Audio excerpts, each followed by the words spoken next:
தேர்தல் பத்திரம் விவகாரத்தை திசை திருப்பவே குடியுரிமை திருத்த சட்டத்தை அமல்படுத்தியதாக அதிமுக முன்னாள் அமைச்சர் ஜெயக்குமார் தெரிவித்துள்ளார். சென்னை ராயபுரத்தில் மனித சங்கிலி போராட்டத்திற்கு பின்னர் செய்தியாளர்களை சந்தித்த அவர் சிஏஏவை தமிழ்நாட்டில் அமல்படுத்த விடமாட்டோம் என திட்டவட்டமாக தெரிவித்தார்.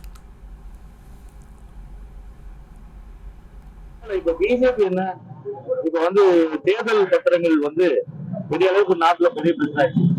எவ்வளவு கோடிக்கணக்கான ரூபாய் பிஜேபிக்கு யாரெல்லாம் கொடுத்தாங்க, மற்ற கட்சிகளுக்கு திமுக உட்பட அதெல்லாம் வெளியில வரப்போகுது. இப்போ எஸ்பிஐ கொடுத்து உச்ச நீதிமன்றம் கடுமையான அளவுக்கு கண்டனத்தை தெரிவிச்சிருக்கு. இப்ப அதுல இருந்து திசை திருப்பணும். இப்போ திசை திருப்பத்துக்கு இந்த சிஏ இருக்காங்க.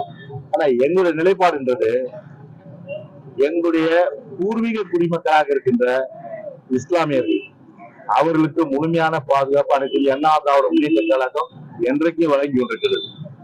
அந்த வகையில நாட்டை பிளவுபடுத்தி ஒரு பிரிவினை ஏற்படுத்த வேண்டும் என்ற வகையிலே பிஜேபி நினைத்தால் அது அனைத்து அண்ணா திராவிட முன்னேற்ற கழகத்தை பொறுத்தவரை முழுமையான அளவிற்கு அதை எதிர்க்கும், போராடும்.